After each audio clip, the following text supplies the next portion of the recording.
want to know about with the queen, things we want to know about with swarms, preventing them, and maybe even catching some.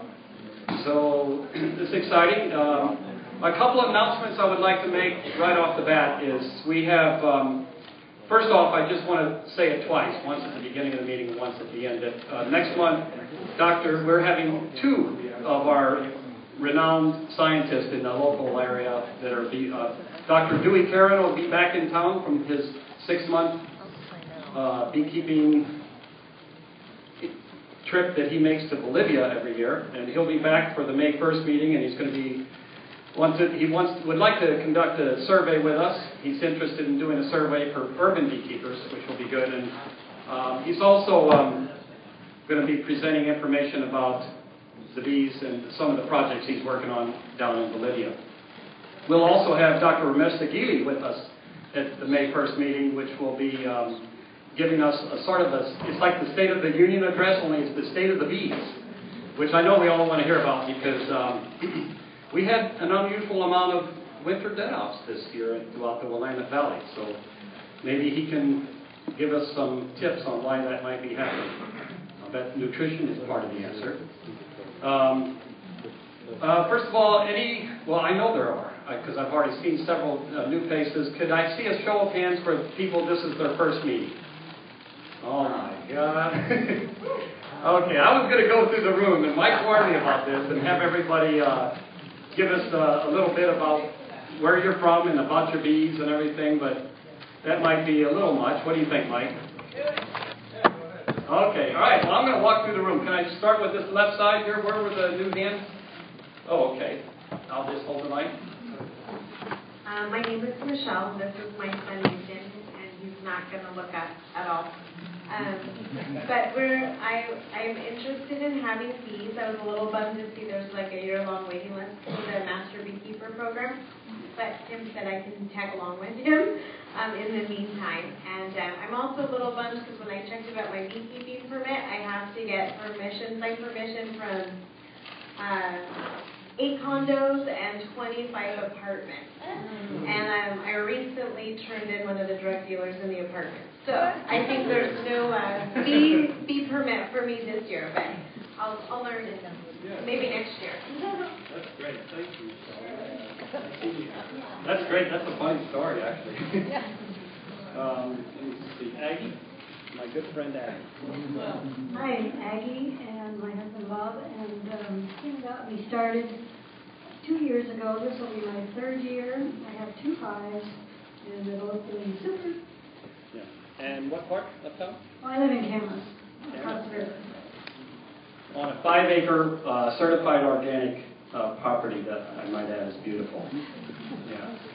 Let me see. No. Let's see. I'm Dennis, and I'm here with my son Dwight for the first time. I have a couple of hives, live in southeast Portland. Have gone to the Clackamas meetings, and it seemed like it was more commercial beekeeping than urban. And they were mixing thousands of gallons of whatever, and it was just a little bit too much for me. So this is actually the right size. So I just, like I said, have 2 hives. I lost one over the winter and have questions about requeening and splitting and stuff like that. Oh, great. Thank you. Well, welcome, Dennis. Welcome. Dwight. Okay. I'm Samir. My wife Kate has been coming to meetings a few times. We lost our bees over the winter, so we've got new ones coming really clean on Monday. So we're going to try again. I cleaned up all the old stuff and get ready to do it. What part? Just off Killingsworth on 17. Oh, perfect. That's all right. Hello, my name is Matt Kraft. This will be my 3rd year keeping bees. I currently have 2 hives at a friend's house in Camas, Washington. I couldn't keep bees before because I rented a house, and now I own a house in Northeast 62nd and Palsy.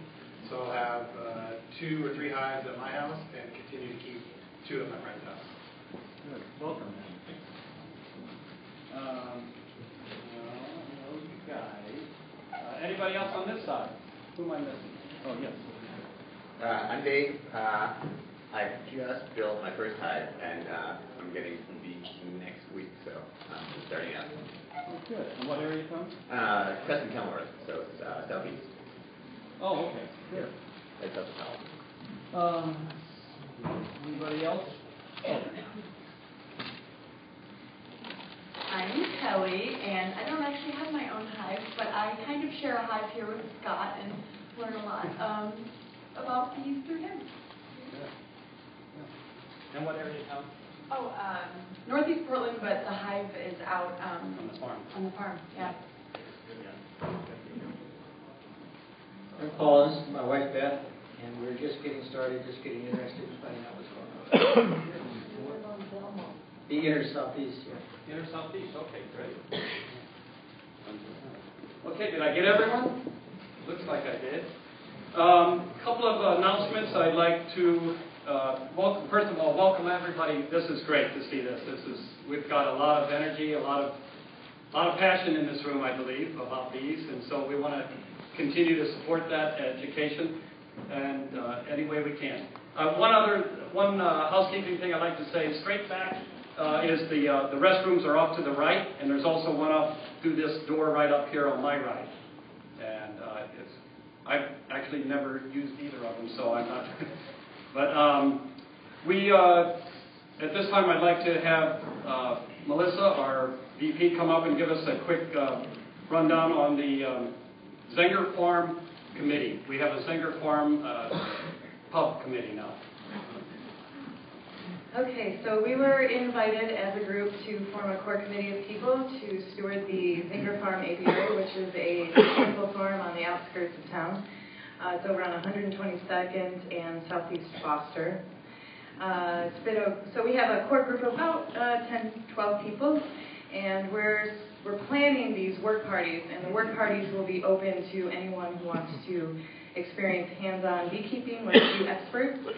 So if you're part of the Facebook group, or if you are a pub member, or if you just want to give me your email, I will be maintaining a list, and then I'll make sure you get the info when the time comes. And the work parties are kind of a last-minute thing because it's weather-dependent, so there's not a whole lot of notice we can give, and there's no calendar we can really put out there. So we'll just keep you posted, and there's also a kids squad kind of element to this, so if you happen to have a youngster and you want to talk to me about beekeeping, then please do so. I will be available for most of the meeting, and especially during the break. And my name's Melissa. Okay, great. Thank you. Thanks, Melissa. We also have I think it's formalized, it's the pub, or Portland Urban Beekeepers Swarm List.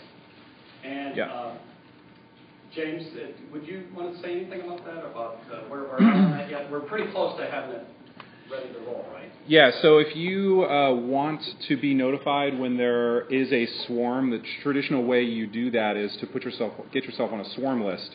Someone has a swarm, sees a swarm, they get a copy of the list.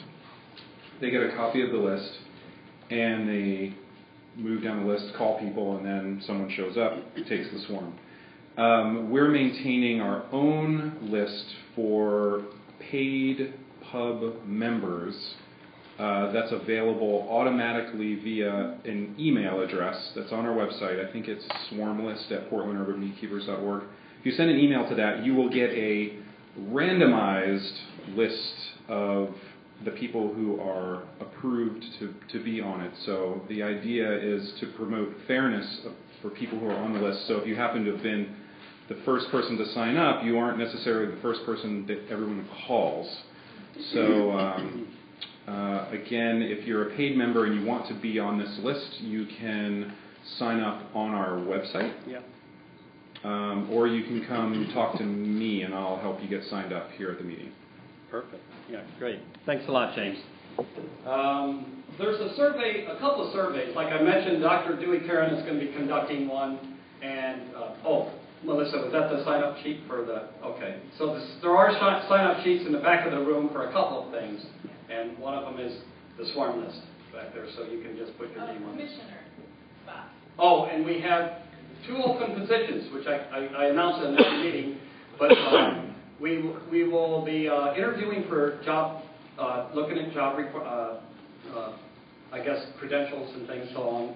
But no, just kidding. We've got a position, it's called the club communicator, and there's a description and a sign-up list for that, and the other position is the, what is it, Frank? The Member at large. Member at large? Okay. And do you want to go into the details on that now, or because, let's not.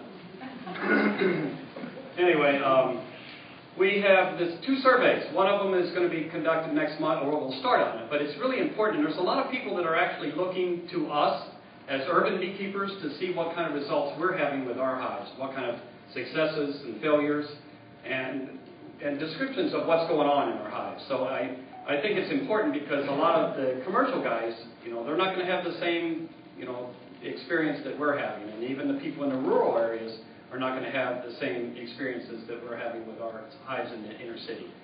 So the other one of them that we can all do right now is called the Bee Informed Survey, BEE Informed, and you can find that. Just Google that and find it online. And I encourage all of you to really participate in that. It's a really important, and from that they can glean information and start tracking data about what's going on and diseases and so on. So I'd like to really just encourage all of you to participate in that as much as you can. And I think Dr. Curran will speak more to that at the next month's meeting. We have one member, Sherry Katz, who has actually made a wonderful offer for a trade. She would like to trade a top bar, which I've seen, a top bar hive, a beautiful top bar hive, for a swarm, and preferably a swarm that she can go and help capture. So if anyone is interested, Sherry, you want to raise your hand? She's right over here on my left, and she'll be in the back of the room at the break, at the intermission, and she can, if you're interested in having a top bar and would like, and think for sure that you might get a swarm, then I would hook up with Sherry, because that sounds like a pretty good deal. What part of town are you in here? Northeast, about a mile from here, and it's ready to go. So if someone wanted to come over tonight, that would be fine. With a swarm. Yeah, that'd be great. I wish we talked 2 hours ago. It's always tomorrow. There's always. Okay, let me see. I think that's about it. Are there any other important pieces of information that anyone would like to share? Or okay, at this time, I think tonight we're going to break up our informational sessions into 2 pieces. One prior to the intermission and one afterwards, both of which Glenn Andreessen will be putting up, although he's shaking his head like, oh, okay. It's mostly, things that are going on with the hive, things that you'll want to know in the month of April, swarm discussion, and, things about the queen. So that'll be, Glenn, are you about ready to? Yes. I can operate that if you would like to. And then we'll take an intermission, and during the intermission, everybody just, meet your neighbors and find out who's doing what. And there's so much information. Last month, it was really fun to hear everybody talking with each other and finding out, well, you just live right down the street from me, and you can find other beekeepers that are right next to you, and it's great for sharing information or even frames of bees. Okay, well, so, Glenn, I'll trade you places, or? Yeah, I'm ready. Yeah. Okay. What are we talking about? Bees, I think, for sure. And then at some point, I can do the And the high track. and the high tracker, yeah. If we can Wi-Fi that. There's been some questions on what do we keep track of when we're out working our colonies. And so I thought I'd tell you what I keep track of, which is different now than when I only had 2 or 3 colonies. And I found now, I do 50 or 70. And I move them around a lot, because I put them in other people's backyards, and I'm picking up swarms, and I bring them to my house to kind of let them prove themselves, make sure they have a queen and they're laying and all that, and then I'll move them. And what I found was very troublesome is that I was always flipping through my notebook trying to find the right colony. So now I use a 3-ring binder. So I can take the pages out and put them into southeast or into northeast or whatever that is. And that works a lot better. I was telling my wife what I was going to be talking about here today, and I told her, really, I keep track of two things in my notebook. What I saw that day, and most importantly, what I'm going to do the next time I'm into the colony. So I don't have to remember back what I need to do. So for example, today I forgot my notebook. And maybe it's a good thing too, because boy, it's about ready to fall apart. But I was into some of the colonies today, and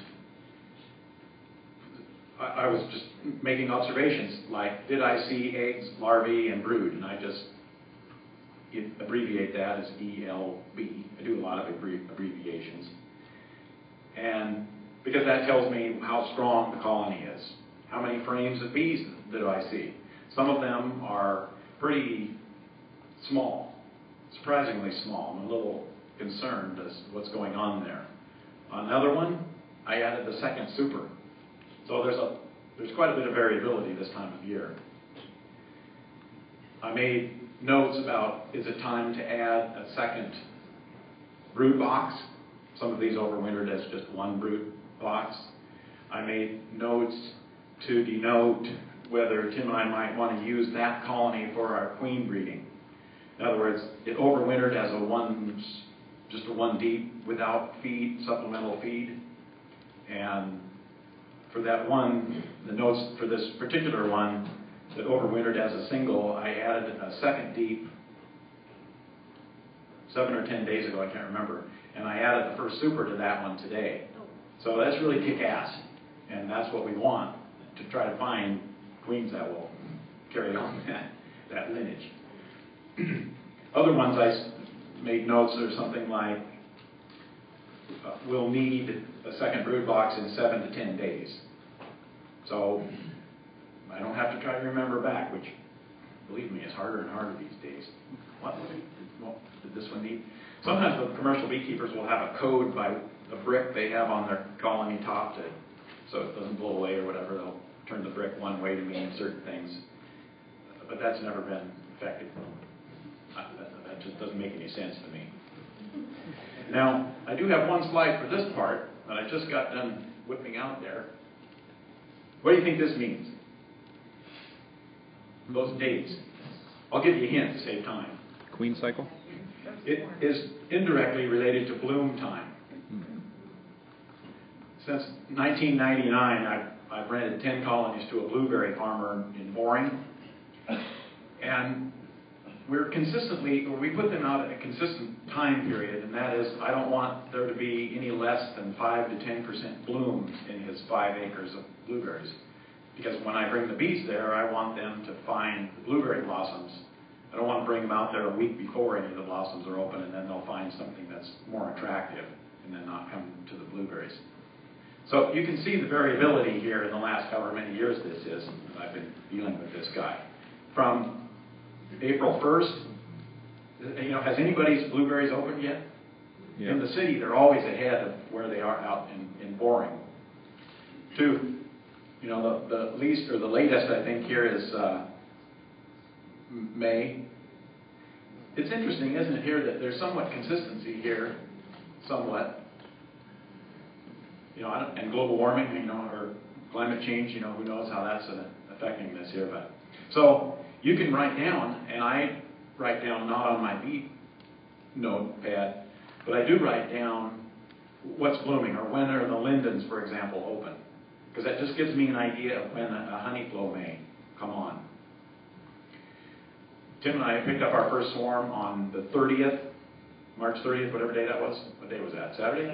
Saturday. And that particular colony is on a scale, an old warehouse platform scale where you put on the counterweight and then slide it. And I can't remember what it weighed, but on that day, on the 30th, but I entered it, or zeroed it out.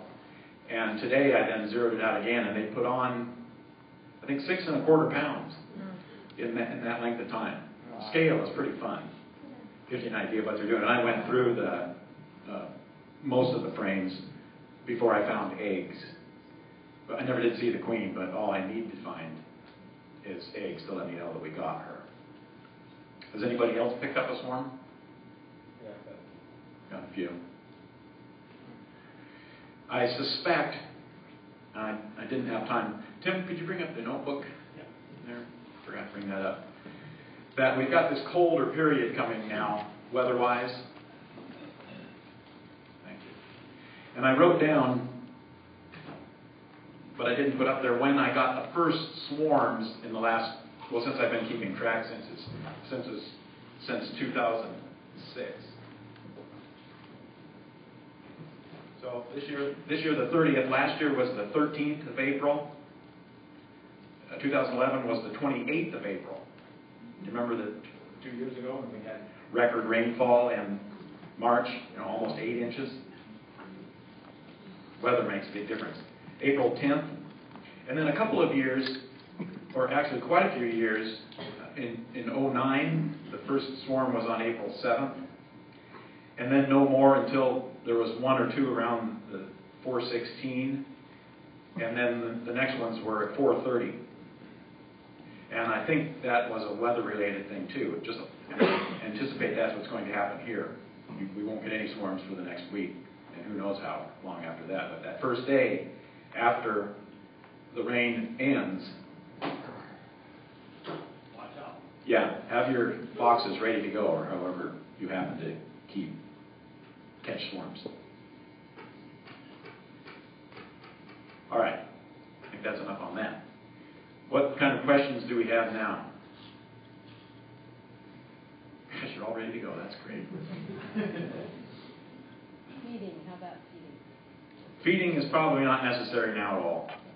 Unless, well, you'll see, I hope to, after the break, I'm going to continue on.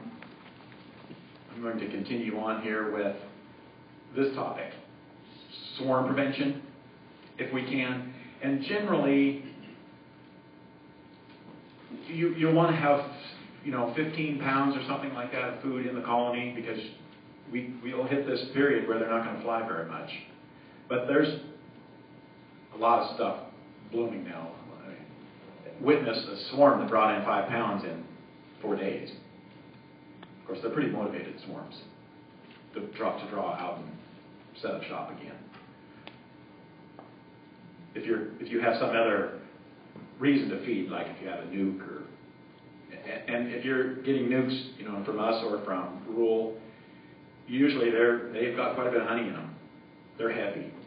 They're just packed with bees. Tim will go into a little bit more detail on that. Yes?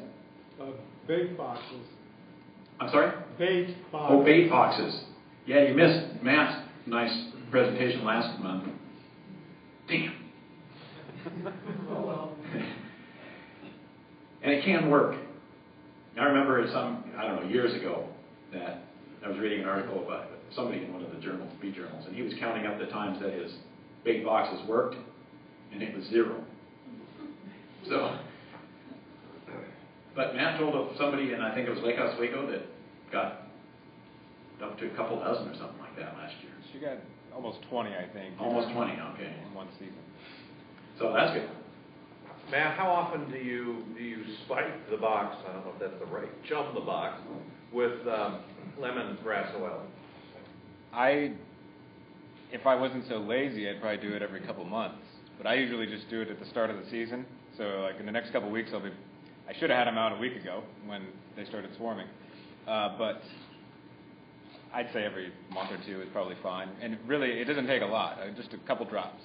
Because I've heard that if you put too much, it can deter swarms from moving in if it's completely saturated with lemongrass oil. Thank you. Question? And what kind of placement for the boxes? Like, where should you put them? Yeah. Placement. So when placing bait hives, you want them high. You want them facing southeast, ideally, getting early morning sun. So a lot of the requirements beekeepers usually have, except for the high part. I like them somewhere where I can get to them easily, so I don't have to risk my life trying to get to my bait hives. So I've had them work on just right next to my other hives. And when I have empty hives, I'll just bait all those. And that way, sometimes I'll come home and I'll have new hives, and it's great. It's not, we need to make it clear, it's not necessity that you do bait them. Yeah. I've had them move in. But Yep. when you say high, how high? Like 10 feet, 15 feet, 10 feet, 15 feet? ideally. Okay. How is they close to your hive? Would that encourage your hive to swarm to that one? I think, was your question how to encourage your hive to swarm? By having it closed, By would having it it encourage? closed. How many feet Oh. from the, wouldn't that encourage your hive to swarm to that bait hive? So his question is, should you put it near, basically, where should you place your bait hives to encourage your own colony to swarm into them? So that it doesn't encourage your own colony to swarm.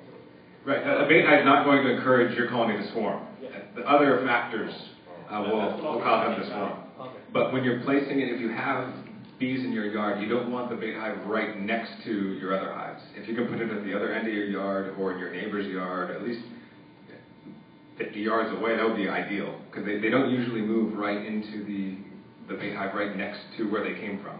And that's probably so they don't compete so much with their parent hive, I'm guessing.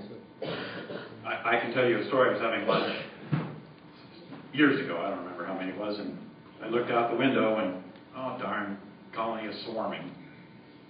And I was watching it as I finished my lunch, and I still have 4 hives that are front to back, not side to side. So one is maybe 5 feet behind another, and the swarm left the second one, and it went right into the first one, which was empty.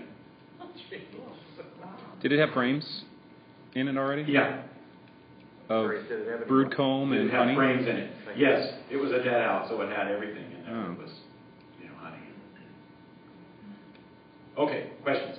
So I lost my colony, I have to head out, and what kind of preparation should I do in terms of cleaning it or if you're going to paint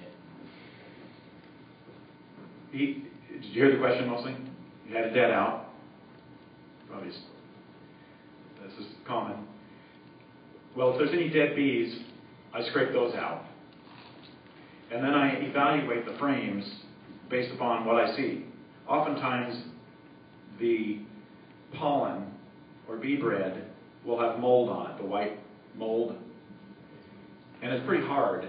And so I usually flick those out too, because the bees will try to get it out of there.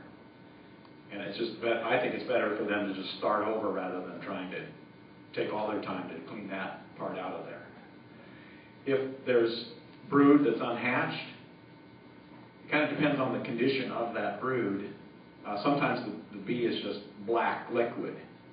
Am I right on this? Seen this? Anybody ever else squirted in their eye when they're picking it out?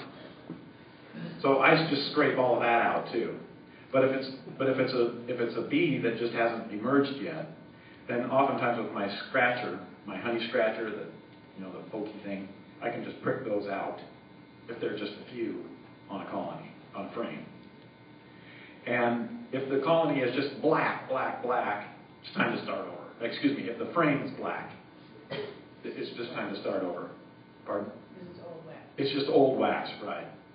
And kind of the expert's rule of thumb now is to cull your frames about every 5 years. Start over, in other words, that way. So those would be giant holes in some of the comb where you just scrape? Well, if it's wax comb, then that's different. I'm talking about plastic foundation where you can scrape it. If it's wax foundation, then you'll just have to put a new sheet in. You can still use the frame. And I haven't seen any evidence of foul brood in any of my dead outs, and I doubt you have too, but maybe. And so it's fine to use this equipment again. And who knows if it's nosema? Tim is trying to perfect his expertise with his microscope to make that evaluation. But the bees can also be sent to the bee lab. Maybe you could talk about that too. Yeah. Okay. Question? What causes a dead out? Yeah, we wish we knew. But since it's unknown, it's just this is what we call colony collapse disorder. But we're thinking that part of the problem is just that the queens are not as adapted to this area as we'd like them to be. Hence the Bridgetown Bee Project. But we'll find out. Oftentimes, when we have dead outs, there's plenty of honey. And it's not that you're a bad beekeeper. You know, sometimes I look at my 3 frames of bees in an overwintering box and I think, gosh, I must not be doing something right. And then I go to my one that already has 2 supers on it, and I'm kick-ass beekeeper. So, I wish I had a better answer for you. Maybe Dewey will next week or month. So is dead out with nothing live in there, or just not living bees? Dead out is dead out. Dead. Well, I've got one hive that was really good last year when it totally full, has easily an entire box full of honey. Very few bees. As much queens in there. Well, did you hear? She's got just a lot of honey on the top super, or the top brood box, and just a cantaloupe size of bees, but the queen's there. Not just one frame with that much on one side. Well, this could be a case of, the colony's dead, they just don't know it yet. But if you had another colony, and this is one of the beauties of the benefits of removable frames, is that you could take, if you have a strong colony, you could put some bees and brood into that one. Is there any point just, putting more frames in later and let that queen keep going? Or if she Well, who knows if she'll make it.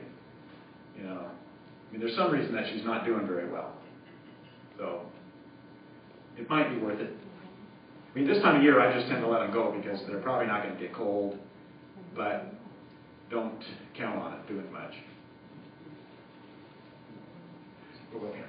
So what do you do with the honey in it? You talk about you flip out the bees and all that, but if you have 10 frames of honey, if it's just moldy on the coping, what do you do with it? Well, hopefully the honey is, did you hear that question? Was there the honey in a frame of a dead out? Hopefully there's not mold on the honey. Well, it's not moldy on the coping because it got wet. So it's, like I put it out on the sun to dry it out, but then... Yeah, well, if it's moldy, what I would do probably is wipe it off, and then break into some of the cells, the capped honey cells, and taste it. If it tastes okay, then it's good for the bees, or good for you, too. One of the things that we don't want is really to feed back fermented honey or fermented nectar. But if it's capped, it shouldn't be fermented. But if it's uncapped, we were talking to somebody, maybe it was Janae, and I've seen this too on some of my dead outs, that there's hundreds of cells that have liquid in them, but I can shake them and it just rains out of there, and I get as much out as I can because for one, I don't want to taste it, and 2, I just don't think it's that good. And will they clean that up themselves? The little residuals, yeah. The possibility with fermented honey is that they'll get some kind of dysentery, not a disease, but just dysentery, and they won't be able to take a cleansing flight. But this time of year, they can do that, at least for the last week. So can you add it to them instead of a super, and they'll clean it up, and then you can extract it? Yeah, you could. Yes.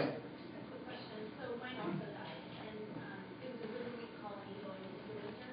But what I wondered is when I opened it a couple of weeks ago, they were still in their little clump in their cluster, all dead, but in a perfect little spherical shape. Yeah. Is that normal?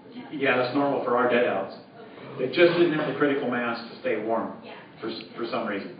It's likely that it was Varroa mite related, and then viruses that just weakened it so much that they just didn't have the critical mass of bees. Question? I want to do a quick informal survey. Who in this room lost 50% or more of your hives? Yeah. See, that's pretty discouraging. Yeah. Sure. Yes. Okay, I have 2 hives. One of them kind of came through strong, and checking theirs. It looks to be going great. The other one, it seems to be dwindling, and it may be even missing it, but I think the queen is dead or gone. Why do you think that? Well, because I don't see any brood in the second hive. Okay, what about eggs? What about eggs? Well, I'm not good enough to know that if I can see eggs. Okay. But if the queen is gone in the second hive, somebody said that they might not accept a new queen after a long enough time, and I don't know what to do with it. Well, there's ways to requeen it, but you unless you order a queen from out of state, you're not going to get any queens locally, anytime soon. Rural won't have queens until, I don't know, when do they get queens? End of April, maybe? I think, yeah. But they'll come from California or Hawaii. And by that time, it'll be a whole different scenario inside your colony. Okay. Can I just shape those out into the big hive, the thriving hive, or? And expect them to survive? Yeah. No. Okay. But you can combine them in a more controlled manner using the newspaper method, or I use a screening bottom board to let the pheromones mingle for a little while. I mean, you'd want to kill the weak queen. Or if there is a queen. Right. I mean, there may not be, and your best bet may be to combine them now, if you don't have a queen. Okay, so if I'm pretty sure there's no queen in the other one? Well, pretty sure is that good enough? Because you risk, killing your good queen. You got to make sure, and that's one of the things of beekeeping is that, well, what are we looking for? And maybe you need to get a magnifying glass so you can look at the eggs. I'll actually have a slide later on for what we're looking for eggs. Maybe that'll help. So, what would you do? What would I do in this situation? Well, I'd make sure that I'd want to know if I have a queen or not. Okay. So you're just going to have to go in there and look through the frames. Generally, in the middle, this time of year, there's not a lot of bees. So once you get to those middle frames, that's where you'll be looking. That's the first step. If you have a queen, then maybe that'll be good enough. If you don't have a queen, I'd combine them. Of course, by that time, how many bees are you going to have? Well, right. I mean, that's the point. That is the point. Maybe it's not worth it then. In other cases, if they're dead, they just don't know it. I mean, it sounds like I'm heartless, but that's just the reality of it. Okay. Okay. So if you're going to get another box of bees and put them in that hive, and there's a handful of bees, does that matter? Yeah. So get rid of the handful of bees before you put in the new box? Yeah. Or, combine them somehow. But if it's just a handful, maybe just take those frames where the bees are on and put them in your a nuke box. I'm going to make the argument later on of why you should have a nuke going in your bee yard. Whether you have one colony or 2 or 5 or 10, I think you should have nukes. And by this I just mean a small colony that has a queen who's going. If she builds up too much, then you take those frames during the course of the beekeeping year. You take a frame out and put it into a weaker colony, but they never leave that nuke. And then, if you have a queenless situation, you squish a queen, or the swarm happens and you don't get a queen back. You've got the nuke ready to plop into your box, ready to go. Kind of like a spare tire. Spare tire. Better than a spare tire, though. I mean, the old-fashioned spare tire. Not these old cheap things they got this day and age. I was just curious if anyone's doing local nukes right now? No. Well, that's why Bridgetown is. Hopefully, we'll have them next year. If this project has any success at all, we'll try to overwinter nukes in new 5-frame nukes, but 2 stories, so 10 frames. We'll see. Yes. So a little bit strange in that I believe in at least making some kind of offering to my bees by allowing one hive to go wild, meaning that I'll never harvest it, I'll just let them swarm like crazy. Thank you. And my question is there a danger when they swarm, because they're going to swarm like mad this spring, when they swarm, is there a danger of them exciting my other hives, which I do want to manage, and losing bees to the swarm? I don't think so. I've never. Has anybody heard any? You know, it's like there's the joke about why did the monkey fall out of the tree? I can't remember it.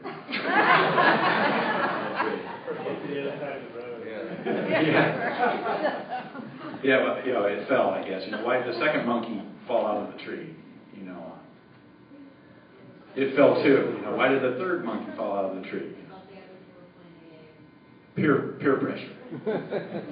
So maybe, hey, that looks fun. Let's go. No, and he said that his unmanaged colony is going to swarm like crazy. Well, I've got news for all of you. Your managed ones are going to swarm like crazy too, probably.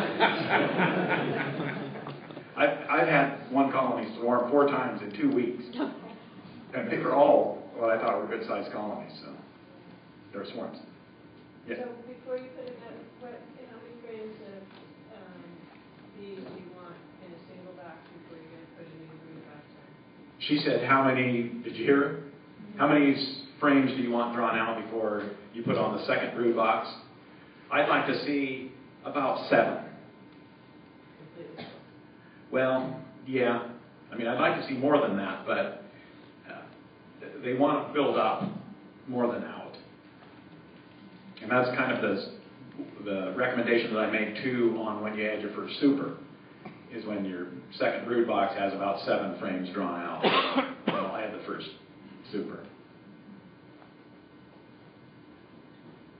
Yes? So I have a hive that's really limping along and may not know that it's dead yet. And I got into them today, and it doesn't look great. There is a queen, there are some eggs, there's some larvae, but it's very sparse. But they're also not occupying the deep at all below the western that they're in right now. So your normal setup is a deep and a western? Yep, but okay. They're entirely on level 2. And I don't know what to do to encourage them to occupy the lower box. Well, this is a classic case where you could do reverse the brood box with the upper one. You may not want a western size on the bottom and a deep on the top. But you have other issues besides that. Right. How old is the queen, or do you know? I don't know. Yeah. I think the hive did swarm last spring, so she's not old. Right. We just don't know how well she got mated. Yeah. I mean, one way to prevent, I'm going to talk about this, but one way to try to prevent swarming is to have a young queen. So requeening in the summer or fall is not a bad idea. Actually, not so much the fall, but late summer. Why does their age have something to do with it? I'm sorry? Why does the age have something to do with it? That's just the way it is. Okay. The young queens are less apt to swarm, according to research. When are you going to have queens? When are we going to have queens? You mean available for others besides us? Never. No. Yeah, right. No. Yeah, we don't know. We don't know. We're going to start probably middle to end of May and start our first round, and we'll see how successful we are.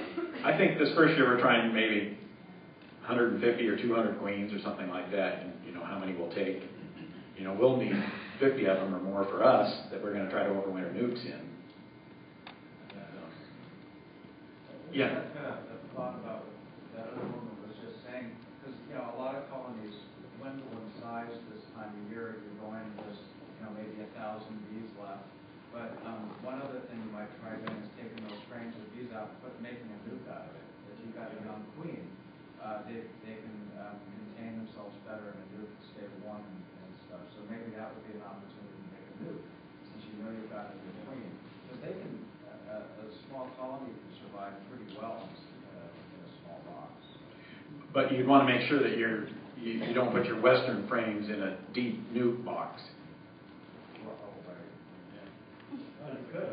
You could, right? But then you might really have an issue there, because you're violating bee space at that point. But that may be the least of your worries. I mean, if they are strong enough to put in bridge comb where you don't want it, then that's okay. One more question, and then we're going to take a break, or I don't know. We'll take a break. I don't know how brief it'll be. Okay. So I had a dead out last year, and I went through the hive, and on a couple of the frames, it looked like it had been like chewed out. Like there was comb that was built up around everywhere except this one area where it looked like it had been chewed out, and then there was like lots of black bits. And that sounds like a mouse. That sounds like a mouse. Yeah. Okay. Yeah, That's good. I brought a dead owl back from some colonies I have in Clackamas County, and I'm trying to clean them up, and I popped the lid. Here's 2 country mice, in the city. I didn't have the heart to kill them, so I turned them loose. I'm sure the cats will find them. Taste them. Okay, Tim's gone, so we'll squeeze in a few more questions if there are any.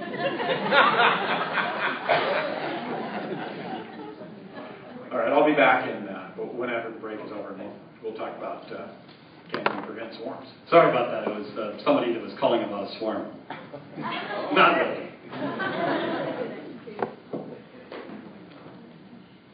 Okay, so there's snacks in the back of the room. I think what I'd like to point out, Mark Wenzel is a friend of ours and is allowing us to put some bees in his wonderful. He and Brian have a wonderful apiary area that we've set up somewhere, and we're not going to tell you where it is, but it's really nice. But he's also been the creator and head chef for us for the last 2 meetings, and he made some wonderful cookies last month. We got some really nice ones. I don't know what they are yet, but I know that he was thinking long and hard about. What are they? Yeah, you have to try one to know. And other people are invited to bring stuff. Yeah, absolutely. Anybody that wants to participate and bring snacks or beer. Yeah, we're allowed to actually drink alcoholic beverages in this room, and the boss is right back there. So, if you want to challenge Mark's cooking skills, it's going to be a tough one to beat. But all right. Well, I haven't really worked out how to organize it. Right now, you can do it live. I personally think I don't know much about Mason or Reddit. Yes, you will see a link that will take you to so that's where they'll go.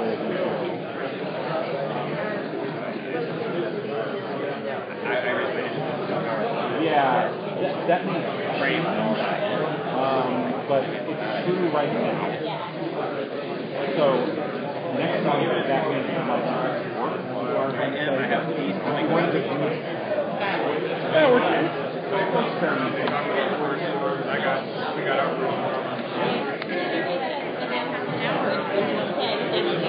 maybe move it up.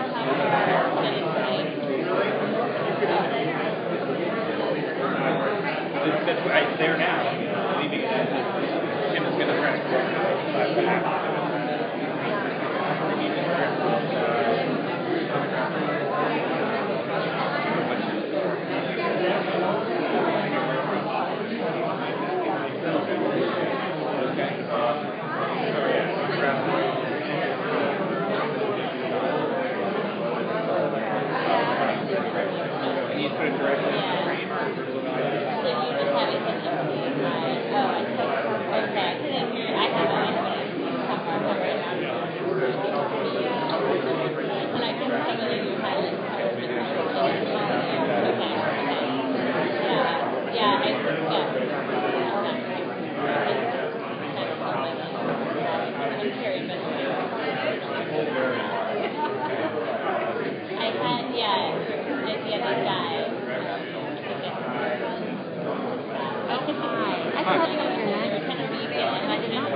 Okay, no problem. But I'm headed your way because I hear that if I want to be on a forum, I have to talk to you. Is that true? Or should I get online? I can make it convenient for you, but you can visit the website yourself and sign up. It's convenient where you can put your name in it right now. Well, I don't think he's offering exactly. Oh, okay. I'm just going to bring the form up for you to fill out yourself. After our internet connection comes back. How are you?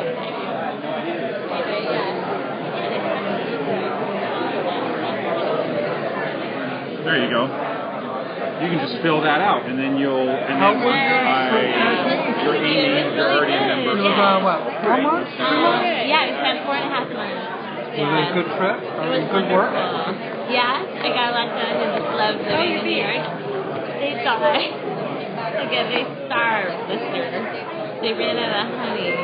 They were doing so good. Like really, just 2 weeks ago, I found them. Yeah, thank you. It's okay.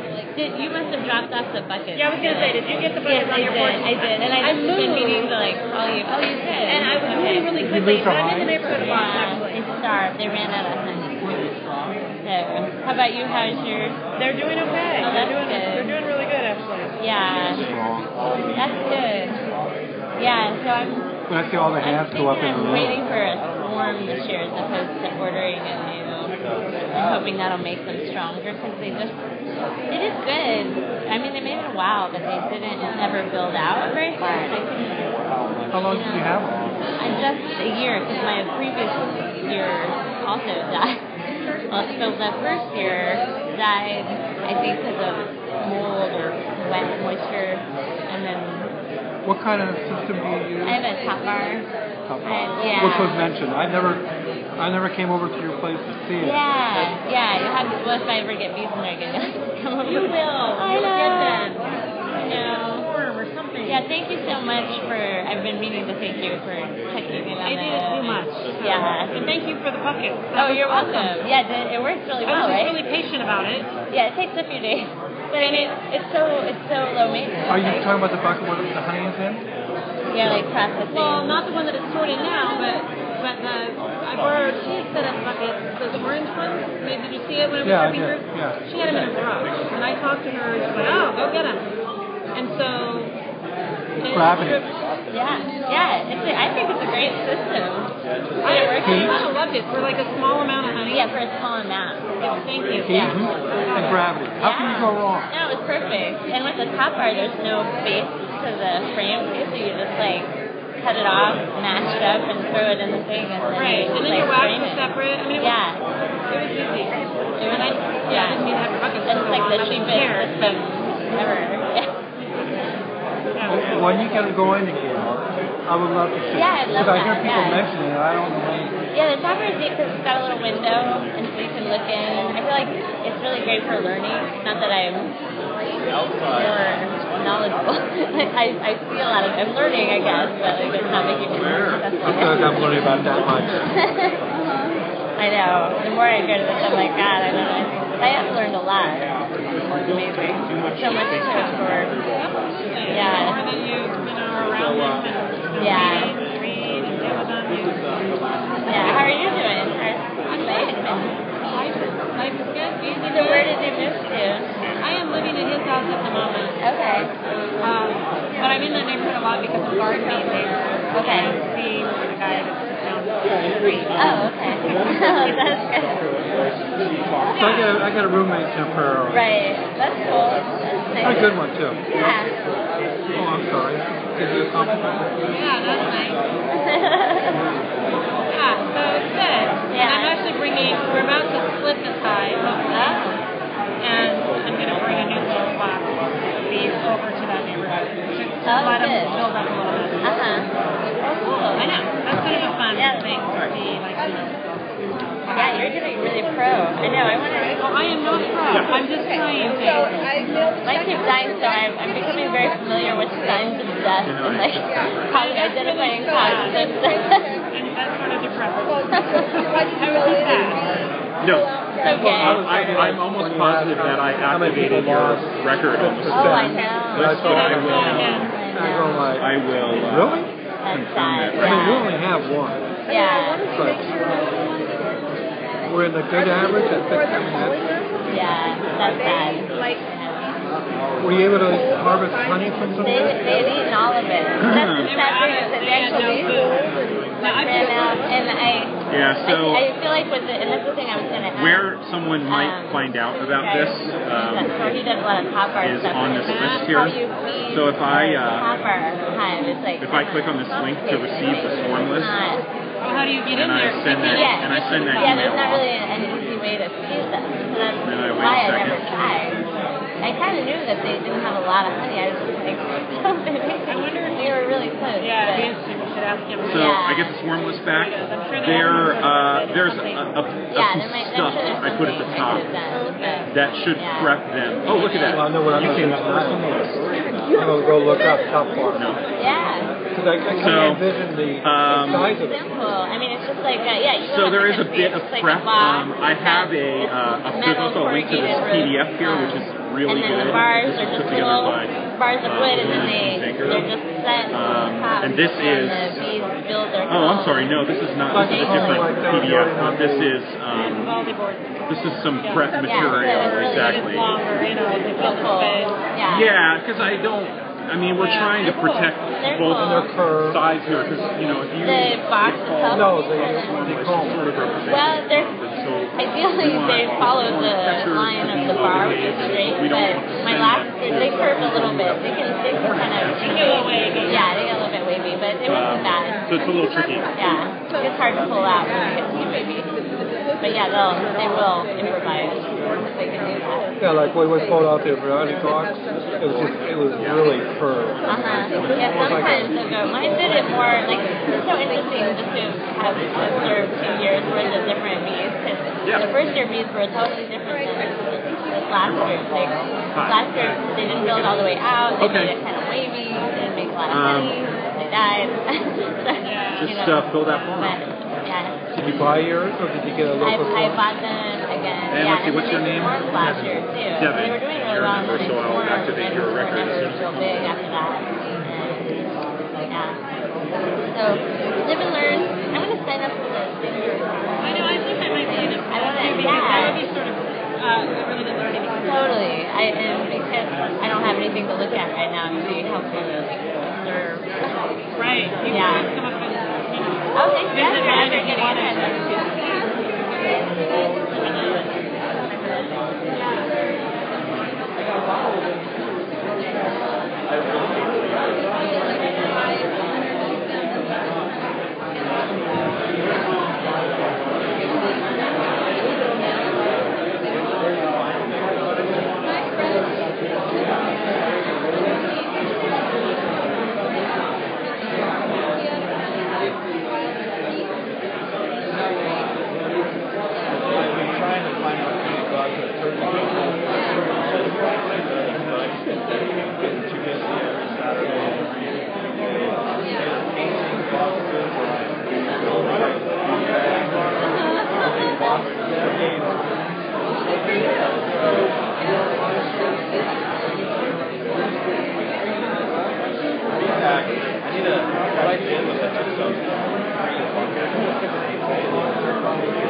think that if there's that much growth, I would like to see them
I have written an iPhone app that will do the audio filtering to allow you to hear the bees better. And this mic will cost you about $1.50 on Amazon. Oh, you're kidding. And you can strap that to a stick. And then you need a special, if you want to listen at the same time, there's a special splitter that you need to plug it into the iPhone and listen at the same time. And you can, after dark, once all the bees are in, you can just walk under with the stick, put the mic right under the screen bottom board, and just theoretically, once the software is finished, let the volume level stabilize, and then take a reading. And you just keep doing that, and then hopefully be able to tell when their behavior is changing as they're ramping up to swarm. So you're only listening after dark? That's the easiest time to do it because there's much less flight activity and much less they'll just be the bees sitting on the comb buzzing and not. We're going to start getting back into some more beekeeping discussion. That was my friend Tom, who's here, and I have picked that project up. I was thinking, I got all the anxiety. Not yet. Not yet. Soon, I hope. Okay, well, before Glenn continues on with his next piece of action here, I'm gonna go over a couple of things. I want to make sure that everybody, you know about our monthly raffles. And we've got some wonderful, a couple of really nice things tonight. We've got a brand new deep, unassembled pine wood, and a box of stainless steel screws, these to assemble your high box with, and some frame rests, or rabbit protectors, I guess is what you could call these. Put them on there. Anyway, that'll be at the end of the when we're almost finished here. We're gonna get going on a few more things. One other announcement is that Susan gave me. There's a fundraiser for Earth Day, and this is a Queen of the Sun presentation at going to be held at the Baghdad Theater over on Southeast Hawthorne, and on April 22nd. And Susan, if she's still here, she's right up here. If any of you would like to get tickets to it, it's a wonderful movie. It'll get in your heart for sure. It's Queen of the Sun, and it's $8 for the tickets. If you go to the theater, it's $10, but she's selling them for $8, and the proceeds of which mostly go to Earth Day. It's to Friends of Portland Community Garden. And if you don't want to buy a ticket tonight, but you want to buy one before the 22nd, Earth Day, Matt has them at Be Thinking at his shop, and in Northeast they're being sold at the Garden Fever Nursery on Fremont and 24th. Okay, that's perfect. So, yeah, that's great. Over at Be Thinking, Matt's Place, and Garden Fever to get your tickets. Okay, one other thing. Glenn mentioned the keeping track of notes, keeping notes and everything, and Hive Tracks is, I'm not going to go through this because it's pretty involved, but I encourage those of you who really want to keep like every little single piece of data about your bees and your hives, is that you can use this piece of software, which is free. It's actually pretty cool. It's paid for by donations, and these guys have developed it's a pretty wonderful site actually. I used it a couple of years ago, but then I found that I was spending more time entering information on there than beekeeping, and so I quit doing it. But you can just, you can list your hives, you can list, it actually will populate things for you, like the weather of the day you did your inspection. It just tags into the airport forecast for NOAA or something like that. But it's pretty slick, so I would encourage you, if you're really into the fine details of data on your bees, try Hive Tracks. So that's why that's up there. Does anybody use this? How do you do it in the field? You can do it both ways. If you have a data plan on your phone, they don't have a mobile app, but you can just go on the website that way, and they have a mobile version of the website. So how do you do it? I do it in the field. Unless I forget to, then I do it at home. How do you deal with problems? It gets all over my phone. Okay. It seems like that's it. And then just clean it off with alcohol. Okay. There's an Apple app called Beekeeper Lite. That is a mobile app, and it's not as robust as Hive Tracks, but it's free and you can keep track of your hives. Beekeeper Lite? Beekeeper Lite, one word, Lite. And it's an Apple app. Did everybody hear that? Beekeeper Lite, it's an Apple app. Oh, that sounds, I might have to try that. I'm really one of those Apple guys. Okay, well, so I don't know. Some of you are getting nukes from Ridgetown Bees, and some of them from Rules, and so I'm going to go just do a little quick primer on how to transfer your nukes, because that's kind of there's some important little rules to remember. So your nuke will be, at least the nukes around here, they're all pretty much come from the same place. There are almost always 5 frames of 5 frames, and usually about 3 or 4 frames of bees and a frame or 2 of honey. Bees, all stages of bees, from eggs to emerging bees, larva, pupa, and bees, and a newly mated queen, but not a local queen. So that's one thing that is one issue that we're trying to address here. But what you do is you'll single deep in your apiary, and when you transfer them, or the day before you transfer, or when you get your nuke, you just put the nuke exactly where that deep is going to go. Not on top of the deep or not next to the deep, as Glenn pointed out to me, which is what I used to do, but right where the deep would be. So if this is your nuke, this would be where your deep is going to go. And then the day you transfer it, which shouldn't be a cold, wet day, because they're going to want to orientate, and if they send them out into the nasty weather, that's not going to be good. So you'll you'll come up to your, bring your deep out, and take all of the frames out except for this is my idea, all but 4. 2, and push them all the way over to the left. Left and to the right. You pull the frames out in exactly the same order that you, let me tilt this a little bit. Exactly. So you'll pull them out in exactly the same order that they're in, and don't change that. So you move your, so this first frame will be in the same position. That comes out, comes into here, and so on and so forth until you get through all your frames. You can look through them and look and see if you can see the queen or see some eggs. Or queen cells, or hopefully not. Yeah, queen cells. Don't want to see those. And just put them in exactly the same order. After you get the last one in, there's plenty of room here. You'll see there's some space. You'll want to take your hive tool and move these over gently. You don't want to squish your queen, or any of the workers either for that matter. And then take your 10th frame and put it to the outside. That's important so you don't roll your queen or something like that. And that's pretty much it. What other details? I'll add one thing. Oftentimes, the frames 1 and 5 in the nuke are just packed with honey, capped honey. Oh, right. And I want to see more egg-laying space next to the middle part. So what I'll sometimes do is,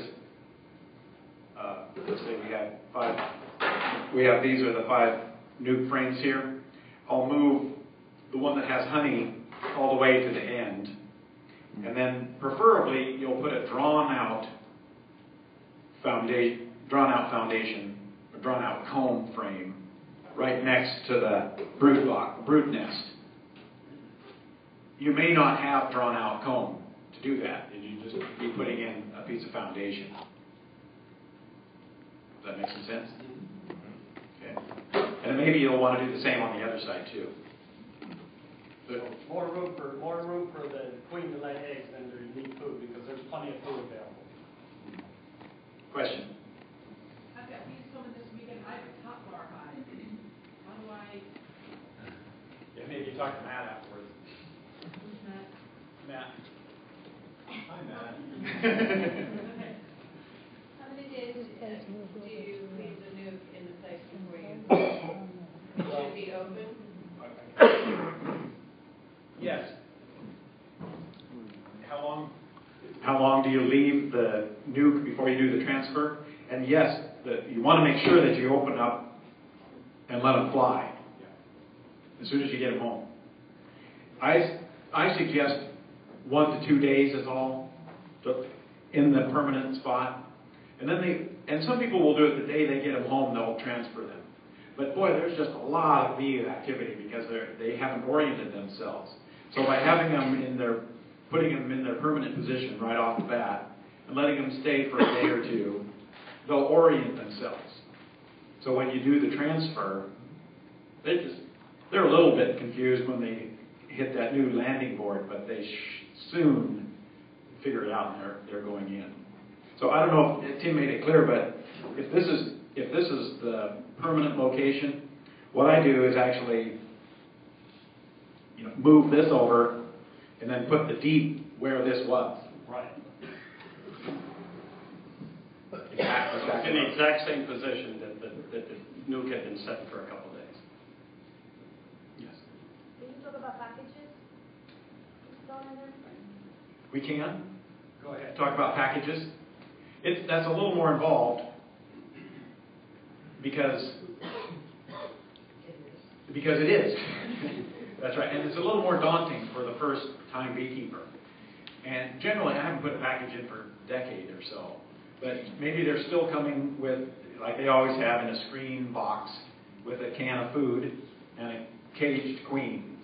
That's right. They're still coming. What's a package? A package is a queen with about 3 pounds of bees, 10,000 bees roughly.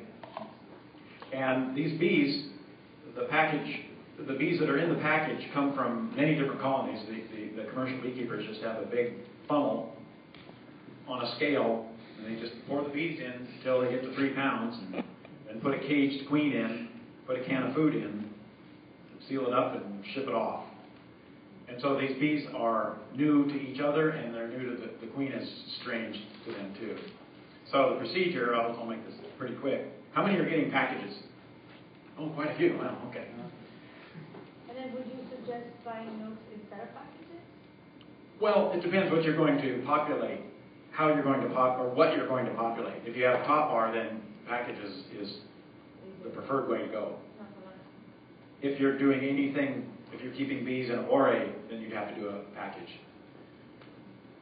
Or any other shape domicile besides the standard deep length straw. So, procedure, how detailed should I get on this? 30? Okay. Well, you're set up. And some people will take some frames out of the middle, and I think I would recommend that. Maybe 3 on each side, so you have 6 in there. And the first step is to get you just shake the bees down so they all go to the bottom of the back box so you can get the can out. Or you get the queen out, really. And once you get the queen out, then, I guess, set her aside. There's various ways that you can do this. But they come with instructions. Yes. Usually they will have instructions. And there's multiple YouTube videos I would suggest you that okay. show this at a very Yeah. Okay. Well, should I not go on then? I have one quick question about packages that I haven't been able to find on the internet or YouTube. How important is it to get them in their new home right away if the weather is not good? Is it better if it's pouring rain or cold, is it better to keep them inside and try and keep them alive and spray them with sugar water? Or do you want to just try and get them in somewhere? Well, how cold do you think cold is? If it's in the there's no brood. Okay. There's no brood to keep warm. So it's just themselves. Okay. So you don't want them to get wet and chilled. And I wouldn't spray sugar water. Okay. And not spritz them with sugar water. If it's around 50, I'd do it the transfer. But if it's 50, don't use sugar water? To do what? Just to calm them down? Yeah. I never use sugar water. Okay. I mean, in the swarms, I just don't use it. It's messy. Mm-hmm. Sticky. Yeah. And I haven't found it necessary.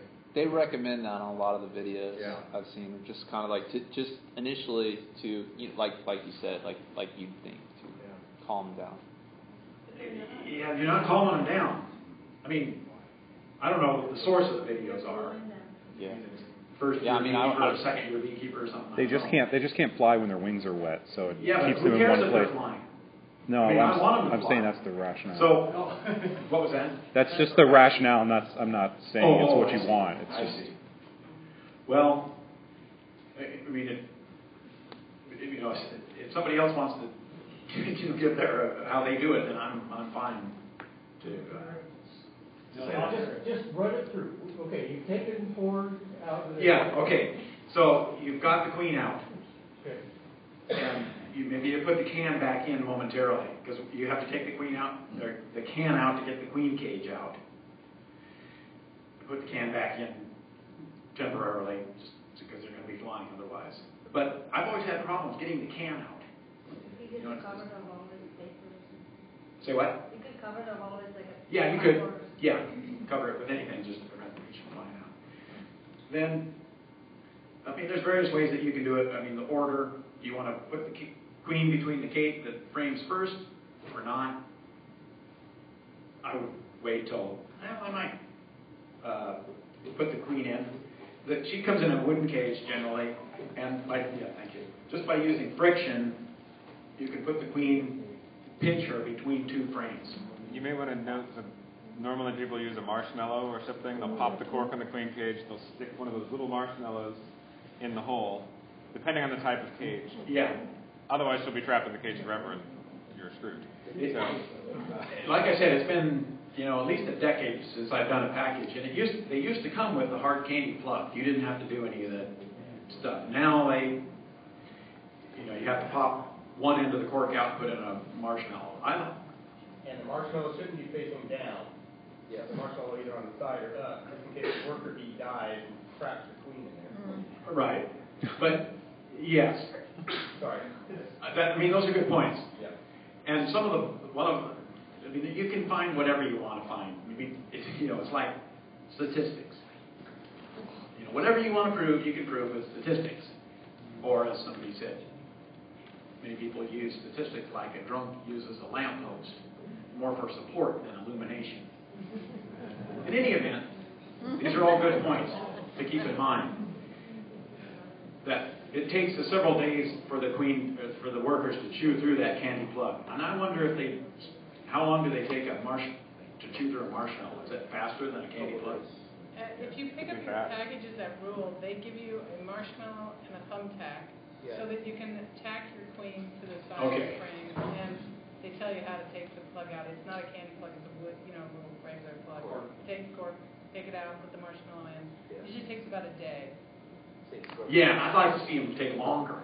That's my whole point. That the candy, just in 24 hours they can free that queen. And I've been hearing people having problems getting their queens accepted with. When they're introducing them in these cages, not necessarily a package, but I think it's because the queen is getting loose too soon. Did you have I have a question, and I think that you just answered on it, because it seems to me that seems so stressful. I know I'm stressed out when I'm running into a large crowd of strangers. As a company accepted, of course, but you've all got your V badges on, so I know we're all on the same team. And so I guess that was part of my question. It seems like, just sort of wondering if some of the die-off is because they expend so much energy trying to create a social unit and social cohesion. I mean, not just the stress of the travel, but then the social stress of working things out. It seems like there's so much to acclimate to. And I'm just kind of wondering if that means that, are there closer places to get your packages from, or how do you determine when you're going to order a package? Basically how the bees were treated. Well, yeah, we think local is better, but you can't get locally raised queens generally, or anything like that. So I don't know. Okay. But be careful that we don't anthropomorphize, too much. Right, but I'm just wondering if Portland Urban Beekeepers has had any, members have had experience with this company, they all seem, I don't know. Yes, we've had experience with that. I just did a Rose Gardens mentorship last night, and one of the things we talked about is where you buy your plants. Like, it might be better to spend $1 and buy them at New Seasons or Portland Nursery than Rite Aid, because at Rite Aid, they can spray with nitrogen, so look flashy and have no root. So I guess that's part of my question as a new beekeeper is, how do I determine if I'm ordering a package, who is it worth buying from, or who I just... Well, we just don't have the options with bees in Oregon like you would with plants. Okay. So you really just have to be what's available when you're getting your advice. If you want to get them in April. May you have more options. June you have more options, but then the honey flows at 3/4 over. So. In any event, to continue on with the package installation, after you've done the switch out, shake the bees down again, get the can out, and some people, like you say, you can see many different types of procedures on this. But what I've always done is just shake the bees shake them out of the box, being as gentle as possible, into the middle. And if you're pinching the frame between if you're pinching the queen cage between two frames, you will only be able to get 9 frames in, because it spaces that out just a little bit too much.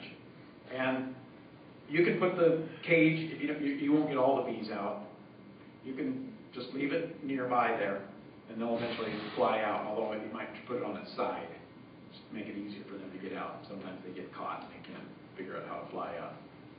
And then I would come back in 2 to 3 days, maybe 2 to 4 days, to see if the queen has been released.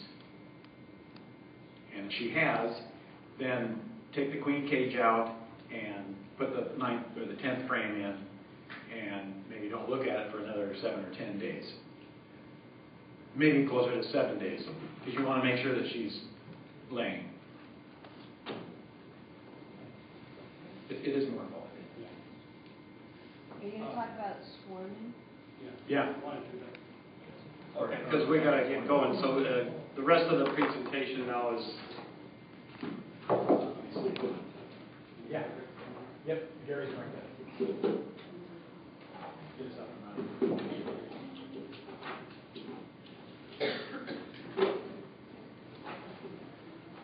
Okay.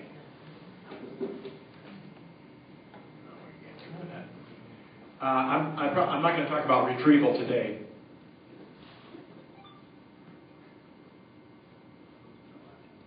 What's going on here? There we are.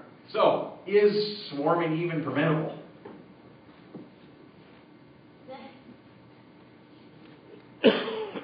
Maybe, but probably not.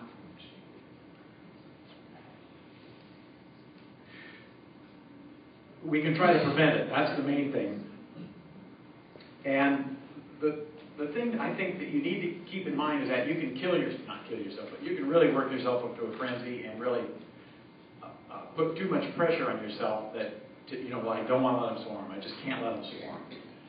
And they're going to.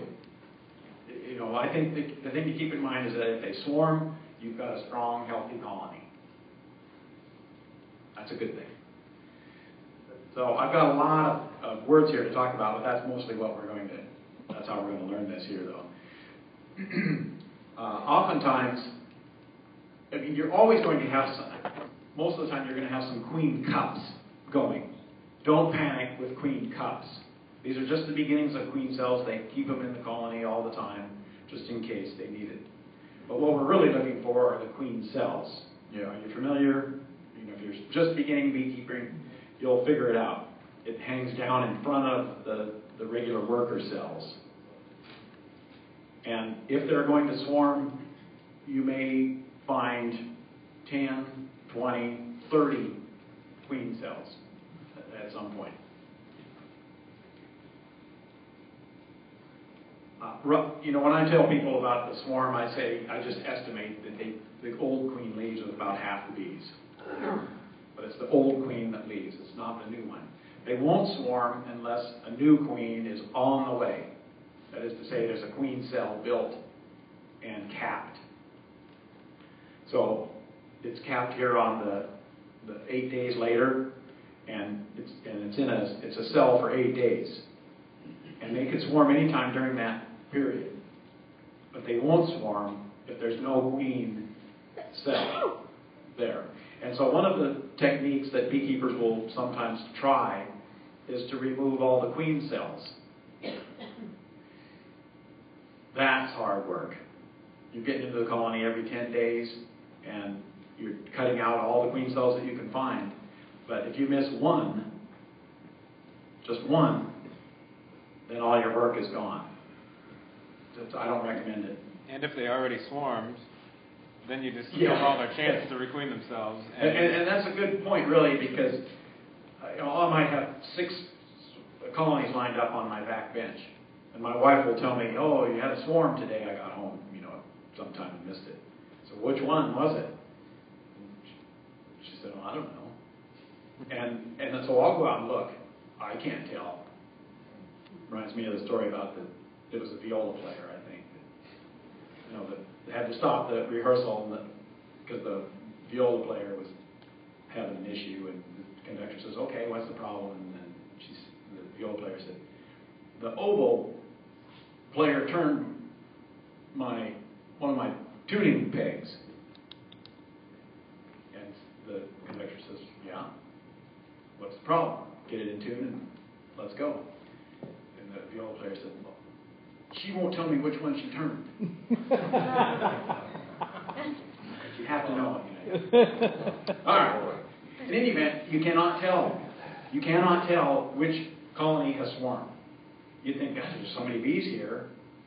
So don't think that, I hear people will say, well, my colonies didn't swarm. Well, how do you know? How do you know? Well, I didn't see them. Unless you got a beat cam on there all the time. They can swarm and you won't know. It's pretty amazing there.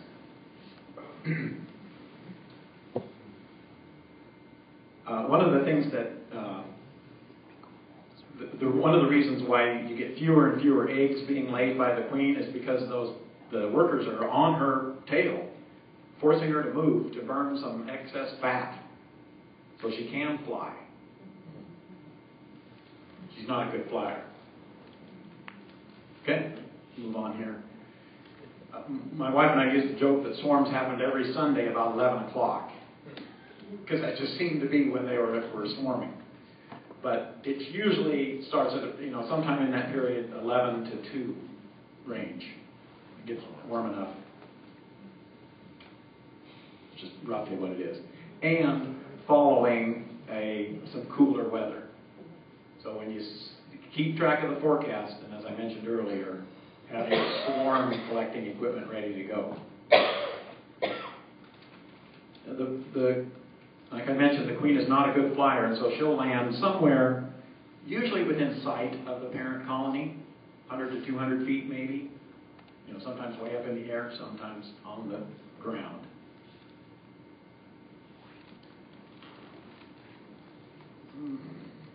After they land, the scouts will go out and look.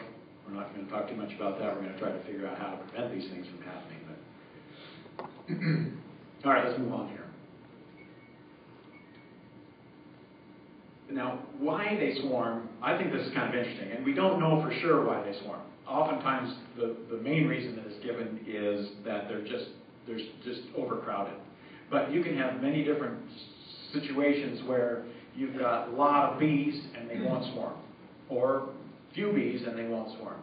One scenario I'll mention, it has to do with the queen mandibular substance, which is a pheromone that the queen emits that is always being transferred by the bees. Antenna to antenna, they turn around, touch each other. And part of that is the amount of this queen mandibular substance that she is emitting. And if each of the worker bees gets the right amount of this, then everything's hunky-dory. And the colony is queen-right. But what happens, for example, if you get a lot of bees in your colony and the queen continues to produce the same amount of queen mandibular substance? Well, you can imagine what happens.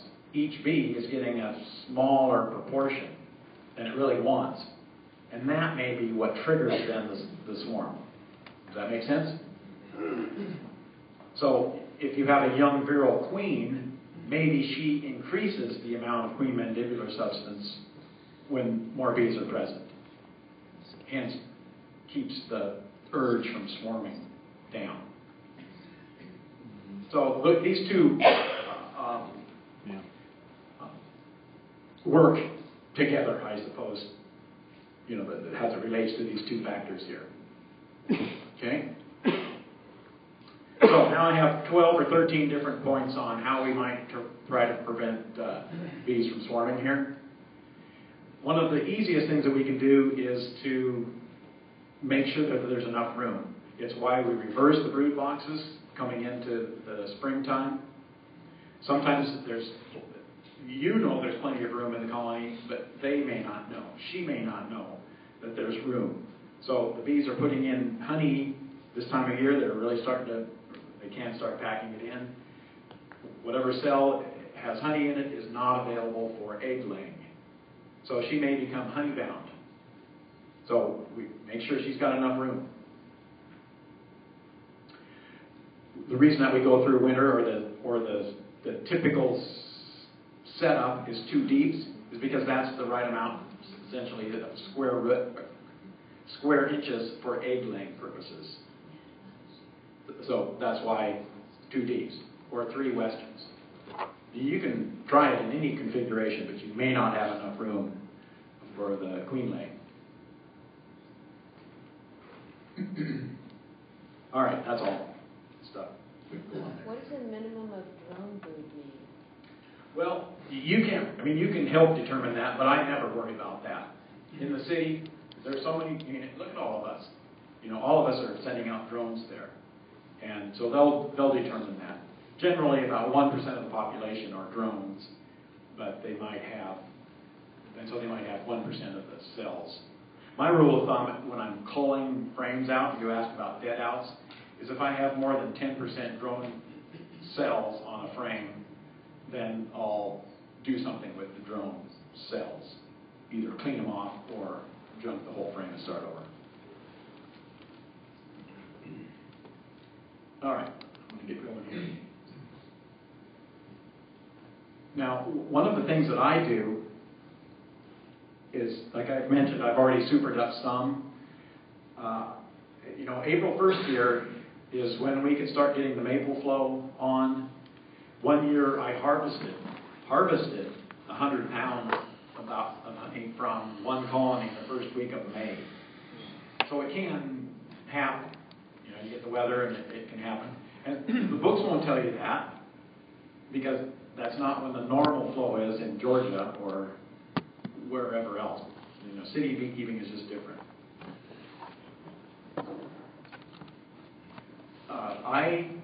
Some people, after they harvest the honey off out of their supers, will in the fall, will put their supers back into the yard for the bees to come over and clean them up, to get the honey off. I store them wet. And then when I put them on this time of year, those bees just really want to go through my queen excluder and up to the supers to start filling them up. I just want to entice them up there. Here is my rule of thumb here, is when I have any honey in a super in April and May, I add another, which is why I added the second super today, because those middle frames were starting to get honey in them on the first super.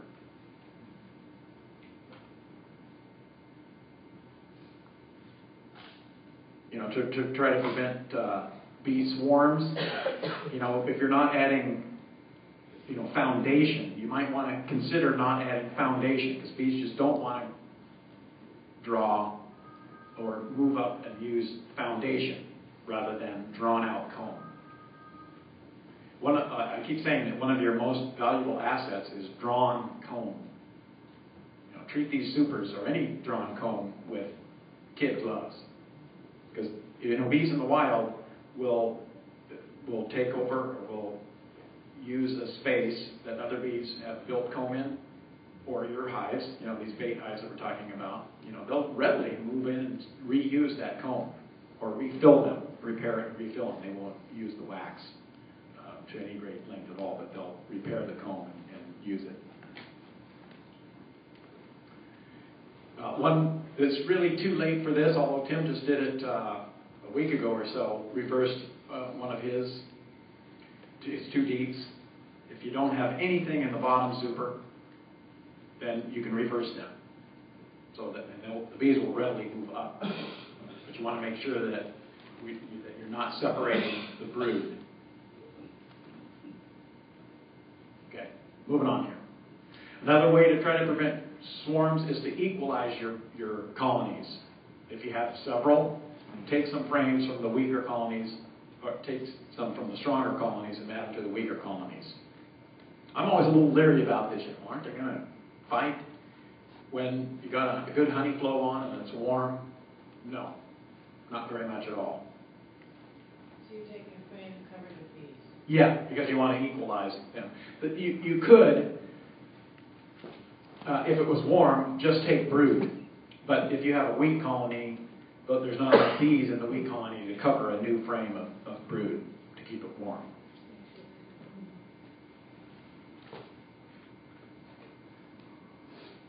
Don't let your colonies get too hot, but you don't want to let them get too cold either. I'll move on here. Ventilation is important. I was talking to a couple at the break, and we want to make sure that we have ventilation but not drafts. So no holes on the back side of the colony. We want ventilation but not drafts.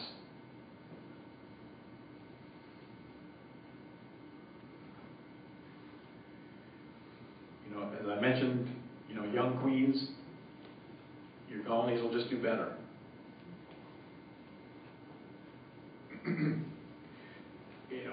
And there's nothing at all wrong with requeening in the summer.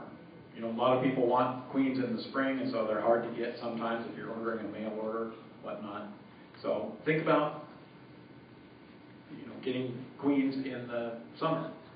And you can, there are some Oregon bee queen breeders. I mentioned this about removing the queen cells. You know, it sounds good in theory, but doesn't work out all that great. Could you take some of those and make a nuke? Yeah, you sure could. And we'll get to that here. Walt Wright is a sometimes contributor to one of the bee journals. And this kind of checkerboarding, what he does is to introduce drawn comb in the supers above your brood box. So they've got plenty of places to move up there. Can work very well.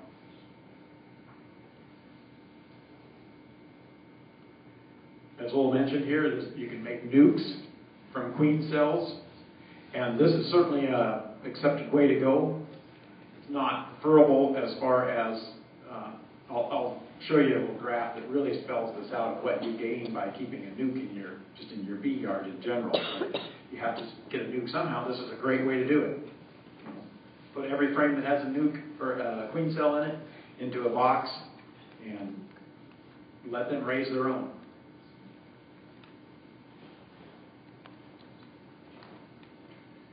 You're going to start finding queen cells now in your boxes, but will the queen get mated?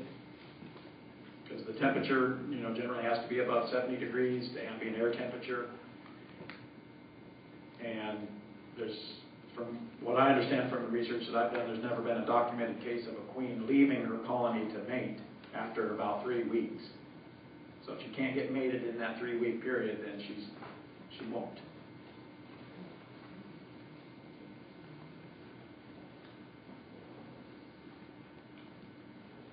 You can, you know, make a nuke this way here by taking the old queen and putting her in another colony. Essentially, we're doing a split here, or divide here. You're taking a lot of bees away in the old queen, so the colony thinks that it has swarmed, and the urge will pass.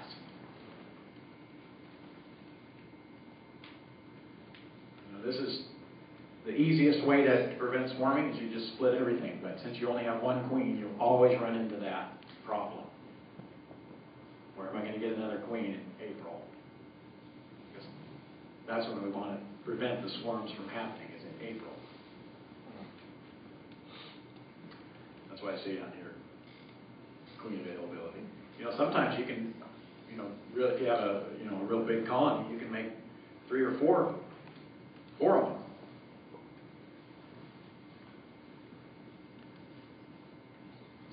So Glenn, what you're saying is if you do have queen cells, the queen's going to fly, and there may not be enough drones in the area for... There may not be the weather for her to fly. Oh, okay. Yeah. I don't necessarily worry about drones.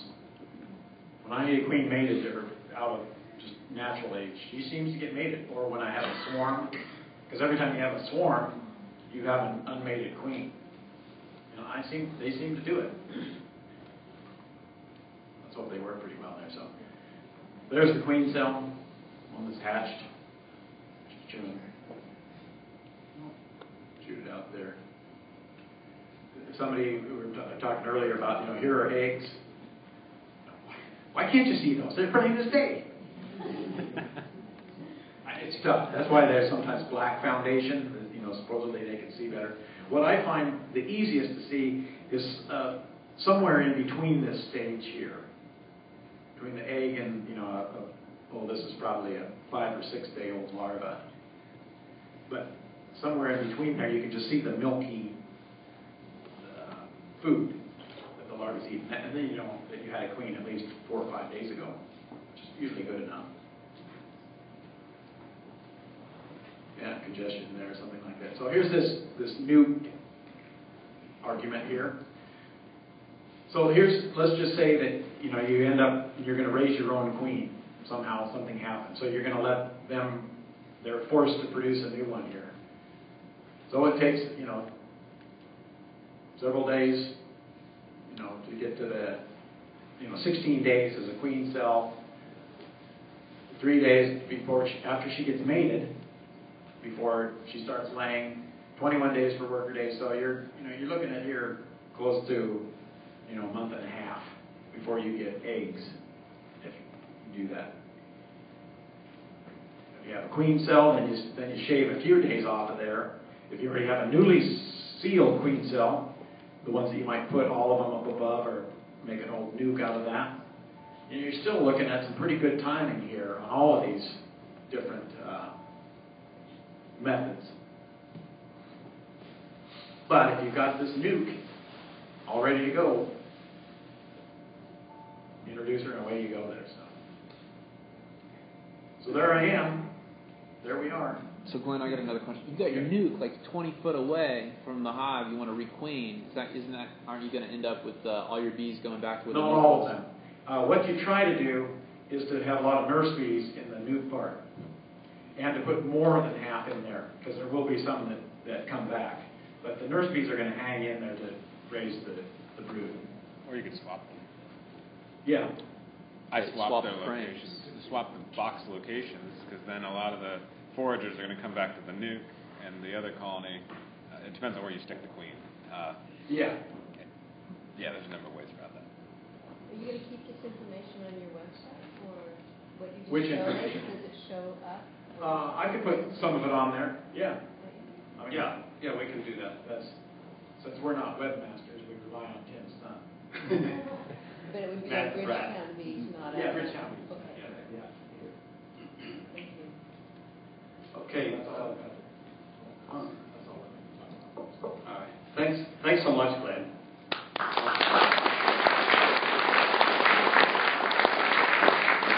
Has everyone put their name tag in for the drawing?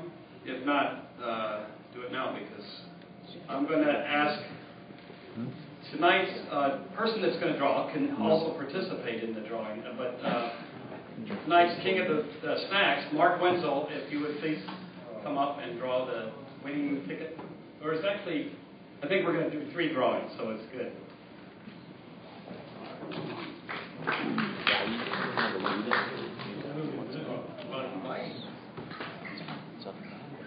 And the first name is Mindy. Oh, Mindy. Yay!